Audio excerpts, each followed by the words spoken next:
ইচ্ছে করে যে নামাজ ছেড়ে দেয় সেই মানুষ কত নিকৃষ্ট। বন্ধু আমার দিকে তাকান, মূসা নবীর জীবনী থেকে একটা তথ্য বন্ধু পাইলাম, হঠাৎ করে চোখে পড়লো। আমি আপনাদেরকে বলি, মূসা নবীজির জামানায়, এদিক তাকান, মূসা নবীজির জামানায় এক মহিলা বন্ধু ব্যভিচার করলো।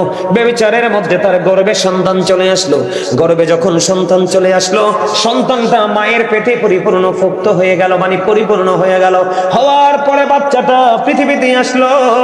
বাচ্চাটা পৃথিবীতে আসার পরে ওই যেই মা জন্ম দিয়েছে ওই ব্যভিচারিণী নারী, তিনি বাচ্চাটাকে হত্যা করে ফেললেন। বাচ্চাটাকে হত্যা করে আল্লাহর দরবারে তওবা করলেন। তওবা করার পরে মূসা কালিমুল্লাহর দরবারে গেলেন। ওগো আল্লাহর নবী মূসা, আপনি তো আল্লাহর সাথে কথা বলেন, আপনার তো আল্লাহর সাথে কথা হয়। আমি ব্যভিচার করেছি, অবৈধভাবে সন্তান পেটে ধারণ করেছি, এটা হলো আমার একটা অপরাধ। বাচ্চাটাকে জন্ম দিয়েছি, এটা আর একটা অপরাধ। নিজ হাতে ওই বাচ্চাটাকে আমি হত্যা করে ফেলেছি গো নবী। আমি তিনটা অন্যায় অপরাধ করেছি, কিন্তু করার পরে আমি তওবা করেছি। আপনি বলে দেন আল্লাহ আমাকে ক্ষমা করবে কিনা। এই কথা বলতে দেরি বন্ধু, মূসা কালিমুল্লাহ বলল, যাও যাও তুমি এদিক থেকে আউট হয়ে যাও। আউট হইতে দেরি আল্লাহ রাব্বুল আলামিন ফেরেশতা পাঠিয়ে দিলেন জিবরাইলকে। যাও জিবরাইল, কি করো? জিবরাইল মূসাকে গিয়ে জিজ্ঞেস করো ওই মহিলাটাকে তার দরবার থেকে কেন তাড়িয়ে দিল। এবার আসলেন ওগো আল্লাহর নবী মূসা, আল্লাহ রাব্বুল আলামিন জানতে চেয়েছে এই মহিলাটাকে কেন বিতাড়িত করে দিলেন আপনার দরবার থেকে। মূসা কালিমুল্লাহ বললেন, এমন অপরাধী, জঘন্য অপরাধী। এই কথা বলার পর সঙ্গে সঙ্গে জিবরাইল ডেকে বললেন, মূসা, ওগো আল্লাহর নবী মূসা, আল্লাহ রাব্বুল আলামিন জানিয়ে দিয়েছে ওই ব্যভিচারিণী তওবা করনেওয়ালা মহিলাটার চাইতেও ইচ্ছে করেছে নামাজ ছেড়ে দে, ইচ্ছে করেছে আল্লাহর গোলামি নামাজের মতো জিকিরে ছেড়ে দে, ওই ব্যভিচারিণী নারীর চাইতেও এই নামাজে নিকৃষ্ট। জোরে জোরে কোন নাউজুবিল্লাহ, আরো জোরে বলেন না নাউজুবিল্লাহ। আপনার আমার প্রাণের নবী অন্য হাদিসে বলেছেন, কারু ভাঙ্গিরা বাড়ির আঙিনায় যদি কোনো পুকুর থাকে, কোনো জলাশয় থাকে, কোনো নদী থাকে, কোনো খাল থাকে, মোট কথা হলো কোনো জলাশয় আছে, ওই জলাশয়ের মধ্যে যদি কেউ দৈনিক 5 বার গোসল করে তার শরীরে ময়লা থাকবে না, ঘামের গন্ধ থাকবে না, তার শরীরে কোনো ময়লা থাকবে না, ঘামের কোনো গন্ধ থাকবে না। আপনার আমার প্রাণের নবী জানিয়ে দিয়েছে একটা পুকুরে বা জলাশয়ে একটা মানুষ 5 বার গোসল করলে যেমন তার শরীরে কোনো ময়লা থাকবে না, ও বন্ধু তেমনি ভাবে আল্লাহর পাগল গোলাম যদি দৈনিক 5 ওয়াক্ত নামাজ পড়তে পারে রে, তার আমলনামায় কোনো গুনাহ থাকবে না। আর জোরে কন্না সুবহানাল্লাহ, আর একটু মহব্বতে সুবহানাল্লাহ। কিন্তু আপনারা জান্নাতের মেহমান, এটা কিন্তু আপনাদের জন্য রাতে কি হয়? ডিনার হয়, কি হয়? এইটা যদি সকালে হতো ব্রেকফাস্ট হতো, যদি দুপুরে হতো তাহলে লাঞ্চ হতো। যেহেতু রাতে এসেছেন আপনারা জান্নাতের মেহমান হিসাবে, রাতের ডিনার, এই জন্য এগুলো বেশি বেশি করে বন্ধ করবেন। জুড়ে জুড়ে কন্যা সুবহানাল্লাহ। উম্মতকে বাঁচানোর জন্য, মানে আমাদেরকে বাঁচানোর জন্য ঈসা নবীর জামানায় একটুখানি ঢুকলাম। কোন জামানায়? ঈসা রুহুল্লাহর জামানায় বন্ধু। উনি একদিনে আঁকা বাঁকা মেঠো পথে হেঁটে হেঁটে যায়। যাওয়ার সময় তিনি দেখতে পাইলেন একটা পাখি কি করতেছে, নিজে নিজে তার শরীরটাকে ধুলাবালিতে দোসর করে নিচ্ছে, ময়লা করে নিচ্ছে। এখান থেকে গিয়ে তিনি জলাশয়ের মধ্যে গাটা পরিষ্কার করছে। ভিজা শরীরে কিন্তু বালু বেশি লাগে। এবার একবার তিনি ধৌত করছে, আরেকবার তিনি তার শরীরটাকে ধুলাবালিতে দোসর করে ময়লা করছে। এইভাবে করে করে 5 বার বন্ধ করলো পাখিটা। তখন ঈসা রুহুল্লাহ চিন্তা করতেছে, কি আশ্চর্য ধরনের ব্যাপার, কি অদ্ভুত আচরণ। এবার তিনি চিন্তা করতেছে এটা কি। এবার আল্লাহর পক্ষ থেকে খবর চলে আসলো ঈসা রুহুল্লাহর কাছে, ওগো নবী, ও আল্লাহর নবী ঈসা রুহুল্লাহ, এটা হলো আল্লাহর প্রিয় হাবিবুল্লাহর উম্মতের নিদর্শন। কেমন নিদর্শন আমাকে জানাও। ওই নিদর্শন হলো এই যে এই পাখিটা ধুলোবালি লাগাচ্ছে তার শরীরে, এটা হলো তার ময়লা। গোসল করার পরে পরিষ্কার হয়ে একবারে কি হয়ে যায়? সুন্দর হয়ে যায়, বডি অত্যন্ত গ্লেজি হয়ে যায়। কথা বলেন না কেন? অত্যন্ত সিল্ক হয়ে যায়। এবার ঈসা নবীকে দেখে বলে, ওগো নবী, আল্লাহর প্রিয় হাবিব, শ্রেষ্ঠ নবী, ইমামুল মুরসালিন, হাবিবুল্লাহর উম্মতগুলো গুনাহ যখন করবে তার আমলনামাটা ময়লা হয়ে যাবে। যখন তিনি নামাজে দাঁড়াবে, ওই নামাজে দাঁড়ানোর কারণে এই আমল ময়লাগুলো, গুনাহ নামক ময়লাগুলো আমলনামা থেকে কি হয়ে যাবে? দূর হয়ে যাবে। এটা হলো আখির নবীর উম্মতের নিদর্শন। টেনশন, গুনাহ করবে এটাই স্বাভাবিক, কারণ চিরশত্রু শয়তান আপনার আমার সঙ্গী। ইমানকে পরীক্ষার জন্য, আল্লাহ আমলকে পরীক্ষার করার জন্য পাঠিয়ে দিল বন্ধু। এই জন্য আপনাদেরকে খেয়াল করতে হবে। এক্সাম্পল দিয়েছি, এবার আপনারা আমার দিকে তাকান। আমার এখানেই শুধু ক্ষান্ত নয়, নামাজটা কেমন ভাবে পড়তে হবে। ইমাম বুখারী যখন নামাজ পড়তেছিলেন বন্ধু, ওনাকে বিষাক্ত ভেঙ্গুল পোকা একটা নয়, দুইটা নয়, 10টা কামড় দিয়েছে রে। নামাজ শেষ করে ফেললেন, ছাত্রকে বললেন আমার জামাটা একটু উঠাও, আমি একটু দেখো আমার ভিতরে কে হয়েছে। ছাত্র জামা উঠাইয়া দেখলেন হুজুরের পিঠের মধ্যে 10টা ভেঙ্গুল পোকার কামড়। হুজুর, এত বিষাক্ত পোকা একটা দুইটা নয়, 10টা কামড় দিল গো, আপনি কেমন করে সহ্য করে নামাজ পড়লেন? ইমাম বুখারী উত্তর দিয়েছে, তোমরা জানো না, তুমি জানো না নামাজ নামক জিকিরের মধ্যে কত মজা রে। ও বন্ধু, আসসালাতু মিরাজুল মুমিনিন, নামাজ হলো মুমিনদের জন্য মেরাজ। মিফতাহুল জান্নাতিস সালাহ, নামাজ জান্নাতের চাবি। ইমাম বুখারী ডাক দিয়ে বললেন, আমি যখন নামাজে দাঁড়িয়ে গেলাম, আমি যখন নামাজে দাঁড়িয়ে ওই মধুর কোরআন, আল্লাহর লৌহে মাহফুজের কোরআন, আল্লাহর রবিও বাণী কোরআন যখন আমি তেলাওয়াত করতে শুরু করলাম, আমার কাছে এত মধুর লাগছে রে, ওই বিঙ্গুল পোকার বিষ আমি অনুভবই করতে পারি নাই। জোরে জোরে কন্যা সুবহানাল্লাহ। বন্ধু, ওই পূর্বসূরি আইম্মায়ে কেরাম যারা ছিলেন, তাদের জীবনী যদি আপনি তালাশ না করেন, তাহলে আপনি নিজেকে অ্যাক্টিভ করতে পারবেন না, এক্সপেরিয়েন্স ম্যান হিসাবে প্রিপেয়ার করতে পারবেন না। আপনি খাজা গরিবে নওয়াজ আমাদের পাশের দেশ হিন্দুস্তানে শুয়ে আছে, তিনি কম পক্ষে 40 বছর তিনি এশারের ওযু দিয়ে ফজরের নামাজ পড়েছে। জোরে জোরে কন্যা সুবহানাল্লাহ, আর জোরে বলেন না সুবহানাল্লাহ। বন্ধুরি আমার দিকে তাকান। নামাজ যদি আপনি নামাজের মতো পড়তে পারেন, এখন শীতের দিন কিনা, গাছের পাতা ঝরে ঝরে পড়ছে কিনা, এদিক তাকান, পড়বে কিনা? এখনো হয়তো পড়া শুরু হয় নাই, কিছুদিনের মধ্যে পড়া শুরু হবে। আমি আপনাদেরকে বলি, হযরত আবু যর রাদিয়াল্লাহু তাআলা আনহু থেকে হাদিস খানা বর্ণিত, আপনার আমার প্রাণের নবী তিনি কি করলেন? শীতের দিনে বন্ধ বের হলেন, বের হওয়ার পরে চাইয়া দেখলেন গাছের পাতাগুলো শীতের কারণে শুষ্ক হয়ে ঝরে ঝরে পড়ে। এটা দেখে তিনি এই গাছের ডাল ধরলেন, ধরার পরে আবু যরকে একটা ডাক দিলেন। আবু যর উত্তর দিলেন, লাব্বাইকা ইয়া রাসূলুল্লাহ। আবু যর যখন উত্তর দিল, ইয়া রাসূলুল্লাহ, আমি হাজির গো নবী, আমি হাজির। ও মনোহরপুরের মানুষ, ও আমার ভাই, আমার বাবা গো, আমি আমার মা বোনদেরকে বলছি, হৃদয়ের জানালা করে শোনো, কত প্রেমের খবর আমার নবী দিয়েছে রে। শুধু পৃথিবীর লোভ লালসা, পৃথিবীর টেনশনে আমরা তার সমস্ত জীবনের গুণাগুলি ঝরে পড়ে যাবে। জোরে জোরে কন্যা সুবহানাল্লাহ। তবে নামাজের সময় খেয়াল করতে হবে, মান সাল্লাল বারদাইনি দখালাল জান্নাহ।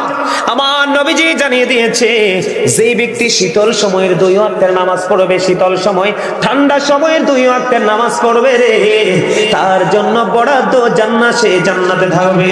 হুজুর, ঠান্ডা সময়ের নামাজ দুইটা কোনটা? একটা হলো আসরের নামাজ, আরেকটা হলো ফজরের নামাজ।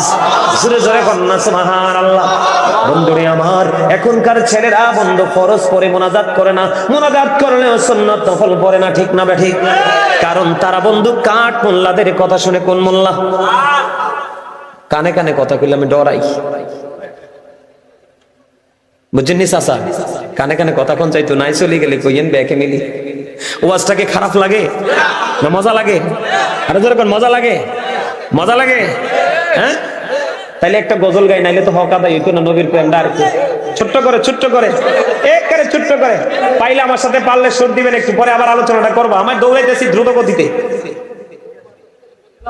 নবী নবী বলে হায়, কেঁদে কেঁদে দিন যায়, পাইনি দিদার ধমে, লাখো সালাম কুদুমি নবী, লাখো সালাম। সবাই নবী, লাখো সবাই, মজা হয় না?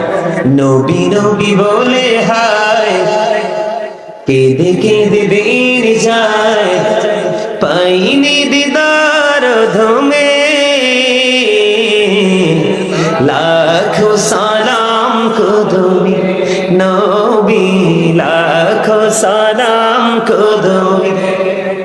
সোনার মদিনায় লুকিয়ে আছো গো, দেখিতে না পাই নয়নে, ও গো দেখিতে না পাই নয়নে, দয়ারি নজরে চাও, বলেন দয়ারি নজরে চাও, গোলামের দেখা দাও, ধন্য করো জনমে, লাখো সালাম কদমি নবী, লাখো সালাম কদমি, মারহাবা। এই নবীজি এত মজার খবরটি দিয়ে গেল, নবীর কদমে সালাম দেওয়ার লাগে না? এই কারণে একটু মনে হয়েছে গজলটা গাইলাম। আমি কিন্তু একজন রাইটার, আমার এই কুল জবরা গজল অভাব নাই ভিতরে, কিন্তু আজকে গাইতে পারবো না। বন্ধুরে আমার দিকে তাকান, শীতের দিনের পাতার মতো যদি গুনাহ জড়ে যায়, তাহলে এই জিকির সারা দরকার না ধরা দরকার? আর ধরে বলেন, এটা এমন ভাবে আপন করে ধরা দরকার যেটা কল্পনাও বন্ধ করা যায় না, ঠিক কিনা বলেন? তবে আমার নবী বলেছেন, শীতল সময়ের 2 ওয়াক্তের নামাজ ছেড়ো না, কারণ এই 2 ওয়াক্তের নামাজ আসর এবং ফজর যে পড়বে তার ঠিকানা হলো জান্নাত। মজার একটা খবর হলো বন্ধু, আপনার আমার জন্য মজার একটা খবর। আমার নবী বলেছেন, এদিক তাকান, ফরজ না সুন্নত নামাজ কি নামাজ? এখন কিন্তু আমার নবীকে অনেকে ছোট করে খাটো করে বন্ধু কথা বলে। নবীর সুন্নাত যদি আপনি আদায় করতে পারেন, হাদিস শরীফের মধ্যে এসেছে 12 রাকাত সুন্নাত নামাজ আছে 5 ওয়াক্তের মধ্যে। এই 12 রাকাত নামাজ যদি আপনি সঠিকভাবে পড়তে পারেন, আবার আল্লাহ আপনার জন্য স্পেশাল জান্নাতে ঘর বরাদ্দ রেখেছে।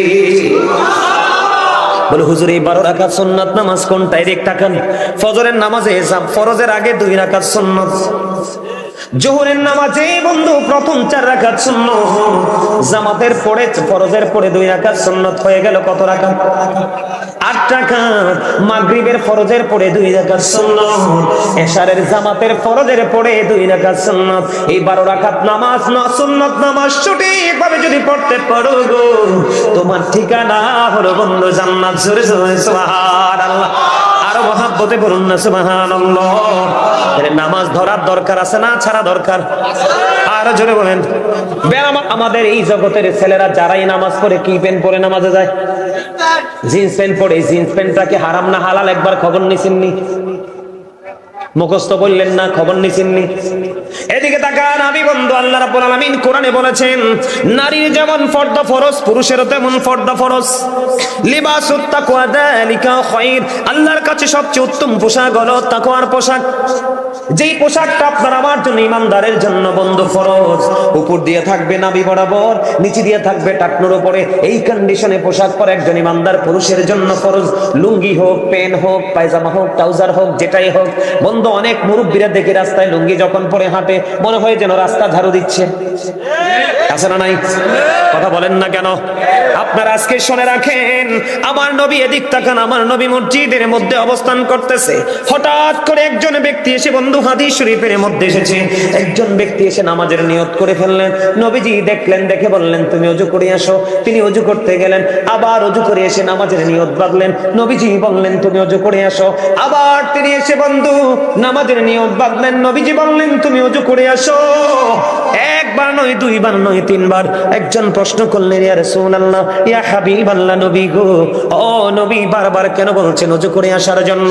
আমার নবীজি বললেন, তার বডির দিকে তাকায়া দেখো, আমার আল্লাহ বলে দিয়েছে তার পোশাকটা উপর দিয়ে থাকতে হবে নাভি বরাবর, অথবা উপরে, নিচে দিয়ে থাকতে হবে টাকনুর উপরে। সেই পোশাকটা টাকনুর নিচে পড়েছে। এই নামাজ দিয়ে কিয়ামত পর্যন্ত সে আল্লাহ পর্যন্ত পৌঁছাতে পারবে না। বুখারী শরীফের মধ্যে এসেছে বন্ধু, যেই ব্যক্তির টাকনু, ইমানদারের পোশাকটা টাকনুর নিচে চলে যায়, তার ঠিকানা হবে জাহান্নাম। আর সায়েন্টিফিক যারা, তাদের গবেষণায় উঠে এসেছে, ইসলাম বলেছে পুরুষদের পোশাক থাকবে ইমানদারের টাকনুর উপরে। যেই পুরুষের পোশাক টাকনুর নিচে চলে যাবে, তার যৌবন দিন দিন শুকাতে থাকবে।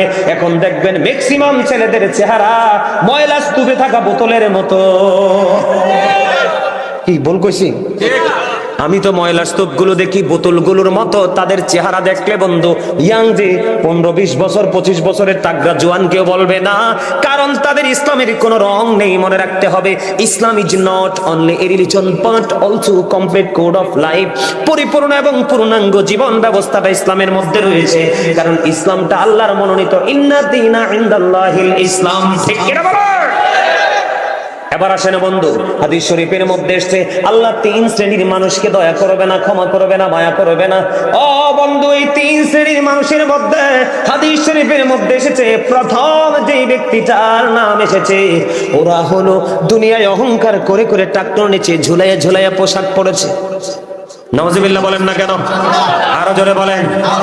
এখন আমি বললে অনেকে হাসবে, কারণ হুজুরদের কথা মজা লাগে না। নবীজি এই জন্য বলেছে আল্লাহ কুমুরন হক কথা তিতা, আর আল্লাহ বলেছেন আকুলু কাউলান সাদীদা।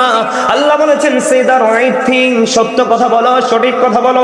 কে শুনবে না শুনবে সেটা তোমার দেখার বিষয় নয়, তুমি সত্যটাই তুলে ধরো।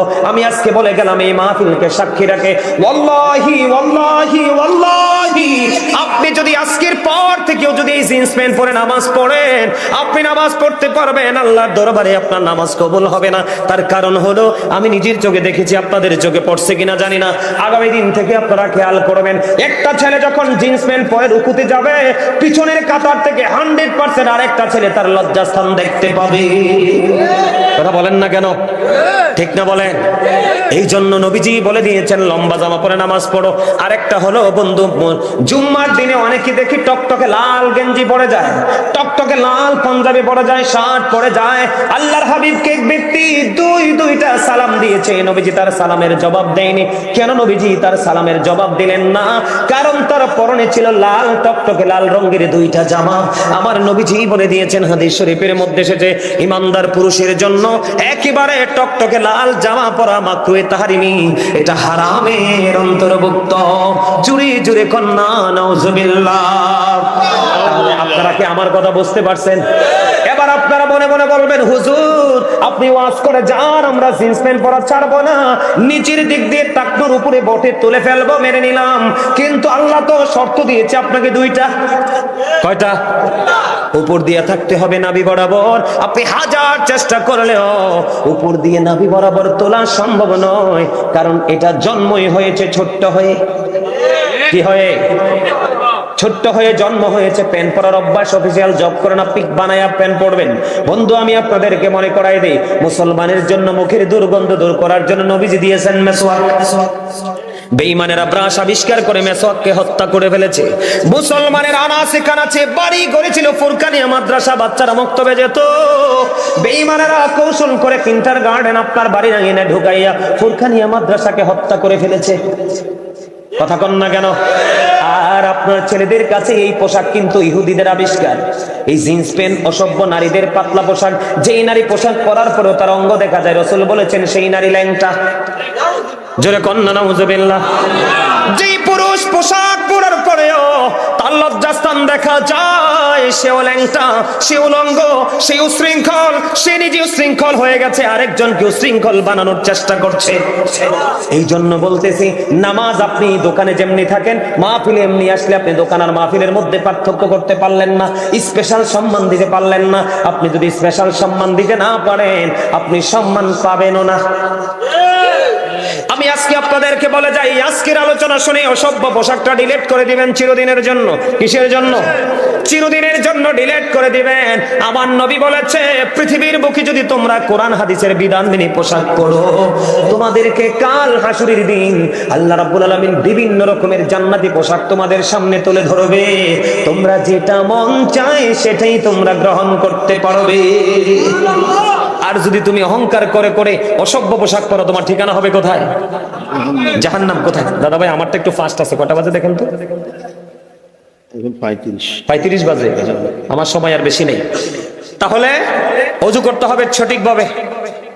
নামাজের ওয়াজ যেহেতু আরেকটা ওয়াজ করি, হযরতে সাদ বিন মুআয রাদিয়াল্লাহু তাআলা আনহুর ইন্তেকালের পরে তার জানাজায় 70,000 ফেরেশতা অংশগ্রহণ করেছে। কত হাজার? তারপরেও নবী বলেছেন তার কবর আযাব হবে। কি হবে? তার কবর আযাব হবে। আমার নবীজি সাহাবায়ে কেরামদেরকে নিয়ে বন্ধু দোয়া করে দিলেন, তার কবর আযাব মাফ করে দিল। এখানে কারণ হলো নবী আপনার ওনার জন্য দোয়া করেছে, আপনার জন্য দোয়া কে করবে? কারণ আপনি তো প্রাণে নবীকে ভালোবাসেন নাই, ভালোবাসাকে বাস্তবায়ন করেন নাই। আমার দিকে তাকান, এখনকার ছেলেরা ম্যাক্সিমামই দাঁড়াইয়া প্রস্রাব করে কি করে না? ঢিলাকুলুপ তো নেই না, দাঁড়াইয়া প্রস্রাব করে, চুপ করে পানি খরচ করে। আজকে বলে দিয়ে যাই, তোমাদের পোশাক যেমন কলঙ্ক রয়েছে, তোমাদের পবিত্রতাও তেমন কলঙ্ক রয়েছে। বলে হুজুর কি বলতেছেন? হ্যাঁ, এই তুমি আজকে এতদিন তোমরা প্রস্রাব করার পরে যে এইভাবে পানি খরচ করতে, আজকে দেখে এইভাবে পানি খরচ করো না, এত তাড়াতাড়ি খরচ করো না। তোমরা কি করবে? আগের দিনের মতো নয়, আজকে প্রস্রাব করার পরে মাটি অথবা টিস্যু নিয়ে একটু হাঁটাহাঁটি করবে, আবার বসবে, একটু পরে দেখবা তোমাদের প্রস্রাব 2 ফোঁটা চলে আসছে। এই জন্য আপনাকে নামাজ পড়ার আগে, পবিত্র কাজ করার আগে, ভালো কাজ করার আগে পবিত্র হতে হবে, প্রস্রাবের দিকে খেয়াল রাখতে হবে। কারণ আমার নবী বলেছেন, সাদ বিন মুআজ রাদিয়াল্লাহু তাআলা আনহুর জানাজায় এত আমল ছিল, তার জীবনে 70,000 ফেরেশতা অংশগ্রহণ করেছে, তারপরেও তার কবর আযাব হবে। হুজুর কেন কেন? আপনার আমার নবী বলেছেন, তিনি প্রস্রাব করার পরে ভালো করে পবিত্র হতো না। বুঝতে পারছেন না? এবার তাহলে হুট করে পানি খরচ করবেন না আজকে থেকে। এখনকার ডিজিটাল মোল্লারা কয় কিচ্ছু বলে লাগতো না, পানি দিয়ে প্রস্তাব করে পানি খরচ করলে চলবে না। এটা নবীর শিক্ষা নয়। বুঝতে পারছেন? এখন আপনাকে আমাকে যেতে হবে কোথায়? এখান থেকে শেষ করে কোথায় যেতে হবে? কবরে। কোথায়? কথা বলে না, কোথায় যেতে হবে? কবরে যাওয়া লাগবে কিনা? কবরের ভয় আসেনি? নবীজি বলেছেন, আল কবরু রাওজাতুম মির রিয়াদিল জান্নাতি আও হুফরাতুম মিন হুফারিন নার। কবরটা জান্নাতের একটা বাগান হবে, জাহান্নামের একটা গর্ত হবে। খেয়াল করেন, নেগেটিভ এন্ড পজিটিভ, আলো এবং আধার। আই কোরআন শরীফের 30 পারা সূরা ইনফিতর আল্লাহ বলেছেন, ওয়া ইদাল কুবুর বুসিরাতু আলিমাত নাফসুম মা কদ্দামাত ওয়া আখরাত। জোরে জোরে বলুন আল্লাহু আকবার। আল্লাহ রাব্বুল আলামিন জানিয়ে দিয়েছে, ঠিক তাকান, কবরটা যখন ওপেন হয়ে যাবে, আপনি আমি পৃথিবীর মানুষ কে কি করেছে আর কি করেনি তার সামনে প্র্যাকটিক্যালি থাকবে। দাদা ভাই কি বলেন? এটা আপনি আমি দেখতে পাবো, জানতে পারবো। কি করতে পারবো? কি শেষ করে দিতাম? দেখতে পারবো, জানতে পারবো, ঠিক কিনা বলেন? এটা কে বলেছেন? আরো যারা বলেন না, কে বলেছেন? আপনার মনের ঘরে যা আছে এগুলো পর্যন্ত প্রকাশ হবে। কি করবেন সেদিন? এই আমার দিকে তাকান, আমি নেগেটিভ পজিটিভ ছোট্ট করে একটা হাদিস আপনাদেরকে শোনাই। মুমিন যখন কবরে যাবে সে প্রশ্নের উত্তর দিতে পারবে। কি করতে পারবে? মুমিন যখন কবরে যাবে বন্ধু, প্রশ্নের উত্তর দিয়ে দিবে। বিশেষ করে নবী কি যদি চিনতে না পারে সে কখনোই সাকসেস নয়। আমার নবী সম্পর্কে প্রশ্ন করা হবে, উত্তরটা দিয়ে দিবে। দিয়ে দিতে দেরি রে, গায়েব থেকে আওয়াজ আসবে, আমার ওই বান্দার কবরটাকে নূরে নূরান্বিত করে দাও। ইমানদারের কবর কার কবর? কথা বলেন। নূরের আলোতে আলোকিত হয়ে যাবে। ইমানদারের কবরটা দৈর্ঘ্যে এবং প্রস্থে, হাদিস শরীফের মধ্যে এসেছে, দৈর্ঘ্যে এবং প্রস্থে 70 গুণ প্রশস্ত হয়ে যাবে। দৈর্ঘ্য এবং প্রস্থে 70 গুণ প্রশস্ত হয়ে যাবে। এখন মুমিন যে, সে তো দেখতেছে তার বিবি, বাল বাচ্চা, সন্তান সবাই কান্দে। ওই যে 2জন ফেরেশতা এসেছে বন্ধু, তাদেরকে বলবে আমাকে একটু পৃথিবীতে যেতে দাও, পৃথিবীতে যেতে দাও। কয় কেন কেন? কয় আমার আপন স্বজন সবদি কান্দে, তাদের সাথে কথা বলার জন্য যাব। এবার হাদিস শরীফের মধ্যে এসেছে ফেরেশতারা বলবে না না না, তুমি আর যেতে পারবা না, তুমি নতুন বরের মতো ঘুমাইয়া যাও। জোরে জোরে বলেন না সুবহানাল্লাহ। হাদিস শরীফটা আমি একাধিকবার দেখেছি। কার মতো? বর শব্দটা আসছে এখানে। কি শব্দটা? চোর হোক, ডাকাত হোক, গুন্ডা হোক, বদমাশ হোক, যেদিন সে বর সেজে আসে সেদিন কিন্তু পুরো আয়োজনের মধ্যে সে সিল। তাকে কিন্তু সবাই অন্যরকম ভাবে অনার করে, ঠিক না বেটি? ফেরেশতারা বলবে তুমি নতুন বরের মতো ঘুমিয়ে যাও। কতক্ষণ ঘুমাবো? কয় তুমি ওই পর্যন্ত ঘুমাবা যতক্ষণ যতক্ষণ না পর্যন্ত তোমার মালিক তোমাকে না ডাকবে। এখানে আল্লাহর কোরআন বুখারী শরীফ সূরা বাকারার মধ্যে এসেছে, এক দিক দিয়ে হাদিসে পাইলাম মুমিনের কবর দৈর্ঘ্যে প্রস্থে 70 গুণ প্রশস্ত হয়ে যাবে, নূরের আলোয় আলোকিত হয়ে যাবে। ও বন্ধু, জান্নাতের নাজ নিয়ামত তার জন্য বরাদ্দ হয়ে যাবে। আল্লাহ কোরআনে বলেছেন ইনদা রাব্বিহিম ইউরযাকুন, আল্লাহ রাব্বুল আলামিন আল্লাহর ওই প্রিয় বান্দাগুলোর জন্য আল্লাহ জান্নাতি খাবার বরাদ্দ দিয়েছে। যেরকম না সুবহানাল্লাহ। জান্নাতীরা খাইবে, আনন্দ করবে, ফুর্তি করবে, মজা করবে, কিন্তু প্রস্রাব নাই, পায়খানাও নাই, ঢেকুরের সাথে বিলীন হয়ে যাবে। সুবহানাল্লাহ কয় না? আর আমি আপনাকে বলি, মুনাফিক, আমার নবীজি বলেছেন believers love the profit, hypocrites don't love the profit. আমার নবীজি বলেছেন ঈমানদাররা আমি নবীকে ভালোবাসবে, মুনাফিকরা আমি নবীকে ভালোবাসবে না। আল্লাহ কোরআনে ওয়াজ করতেছেন ইন্নাল মুনাফিকিনা ফিদ দারকিল আসফালি মিনান নার। আল্লাহ বলেছেন the hypocrites will be in the lowest place of hell. আল্লাহ বলেছেন মুনাফিকরা জাহান্নামের একবারে সর্বনিম্ন স্তরে থাকবে, লোকাল প্লেস। এখন মুনাফিকের কবরে কি হইব দেখেন না। এখন আমাদের মধ্যে দেখেন না, নবী সম্পর্কে বা বিভিন্ন বিষয়ে কথা কইলে কয় হেতারা যেটা কয় আমি ওইটা কই, ব্যক্তিগত কোনো মতামত নাই, আছে না নাই? বলে হুজুর এটা কি আপনি কাল্পনিক ভাবে বানায়া বলতেছেন? না না না, কাল্পনিক বলছি না, হাদিস শরীফের মধ্যে আসছে বন্ধু। ও বন্ধু, একটা হলো কবরে একটা রূপ হবে ইমানদারের, আর একটা হবে মুনাফিকের, আর একটা হবে বেঈমান কাফিরের। বেঈমান কাফিরকে নিয়ে আমি বলবো না, মুনাফিককে যখন নবী সম্পর্কে প্রশ্ন করা হবে সঠিক উত্তর দিতে পারবে না। কয় এমন উত্তর তুমি কেন দিলে? কয় অন্যরা যে মন্তব্য করত, অন্যরা নবীকে যেইভাবে বলতো আমিও সেইভাবে বলেছি। নাউজুবিল্লাহ বলেন না? আরো জোরে বলেন না নাউজুবিল্লাহ। এই তখন গায়েব থেকে আওয়াজ আসবে, মাটি মাটি রে, তাকে এমন ভাবে তুমি চাপা দাও, এমন ভাবে মাটি তাকে চাপ দিবি। বন্ধ হাদিস শরীফের মধ্যে এসেছে, এই দিক আমার দিকে তাকান, কত ভয়ঙ্কর হবে। একটা হাড়ের মধ্যে আরেকটা হাড় ঢুকে যাবে, পাঁজরের একটা হাড়ের মধ্যে আরেকটা হাড় ঢুকে যাবে। চিৎকার, হাহাকার, কান্না, কে শুনবে সেদিন? তার এই কান্না কেউ শুনবে না। তার কারণ হলো সূরা ইউনূসের মধ্যে আল্লাহ বলেছেন, সূরা ইউনূসের 44 নম্বরে, ইন্নাল্লাহা লা ইয়াজলিমুন নাসা শাইয়্যান ওয়ালাকিন্নান নাসা আনফুসাহুম ইয়াজলিমুন। আল্লাহ doesn't wrong his slave, we are the ones who do wrong।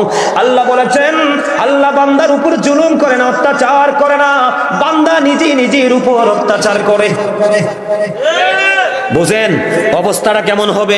আল্লাহ বলেছেন আল্লাহু লা ইউহিব্বুজ জালিমিন, যারা নিজের উপর অত্যাচার করে আল্লাহ জালেমদেরকে পছন্দ করে না, ভালোবাসে না। এবার আল্লাহ বলেছেন ওমালিজ জালিমিনা মিন আনসার, জালেমরা যখন বিপদে পড়বে, অত্যাচারীরা যখন বিপদে পড়বে, আমার আল্লাহ তাদের জন্য কোনো সাহায্যকারীও রাখে না।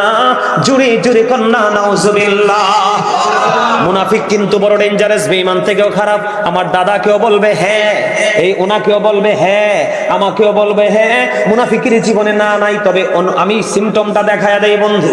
কথা যখন বলবে অত্যন্ত রং লাগাইয়া বলবে, মিথ্যা বলবে, আমানত রাখলে সে এটা খেয়ে ফেলবে। ওয়াদা যখন করবে ওয়াদা ভেঙে ফেলবে। মুনাফিক রং চাও খায়, দুধ চাও খায়, সব চা খায়। কথা কয় না কেন? আমি বাংলাটা বলছি আর কি। মুনাফিক গোল্লিপ সিগারেট খায়, বেনসন সিগারেট খায়, আবুল বিড়িও খায়, সব খায়। কারণ মুনাফিক সব জায়গায় মুখ দেয়, ইমানদার সব জায়গায় মুখ দেয় না।